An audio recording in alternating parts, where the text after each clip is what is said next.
Hello everyone. Today we will discuss on memory and its physiological and biochemical basis. Memory can be divided into two types: declarative or explicit memory and reflexive or implicit memory. Declarative memory is that type of memory which we consciously recall of events, surroundings, temporal relations, causes and meaning of experience. Reflexive or implicit memory is that type of memory which is concerned with the habit or skill and is mainly involves motor activities of the body. And interestingly, this reflexive memory is encoded in the basal ganglia, the deepest part of the cerebral cortex. Another classification of memory is based on the duration of stay, that is short term memory, which lasts for seconds to minutes, intermediate long term, which lasts for days to weeks, and long term memory, which lasts for months to years, even life. Now, coming to the molecular mechanism of memory. Changes in the strength of synaptic transmission is the basis of memory. This is important. That means more the strength of synaptic transmission, more the lasting of memory. That is more from short-term memory to long-term memory. Now, how short-term memory is stored?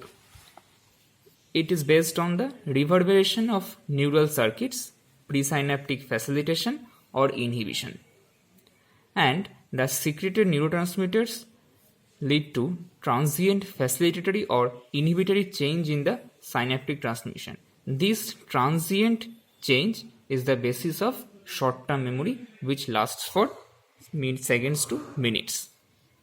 Like any phone number or any unknown name of place or person that we recall only for seconds to minutes.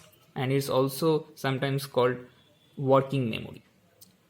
Next, intermediate long-term memory, that is the most of our memories, and the mechanism is quite delicate here. Noxious stimulation to facilitator terminal releases serotonin. This noxious stimulation is important here, and it releases synaptic serotonin, which acts on the receptor on presynaptic terminal, just like any synaptic transmission, activates adenylyl cyclase, which causes increased CMP production, and in the presynaptic terminal it activates protein kinase and thereby phosphodilates the potassium channel. As a result, potassium channel closes and it causes reduced efflux of potassium and delayed repolarization. Prolonged action potential and prolonged entry of calcium ion occurs. And finally, all these causes increased release of neurotransmitters that causes facilitation of the synaptic transmission, and thereby this transmission gradually becomes stronger.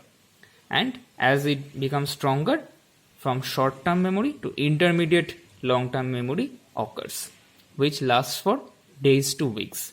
And most of memories are in this category, intermediate long-term memory. Next, coming to long-term memory.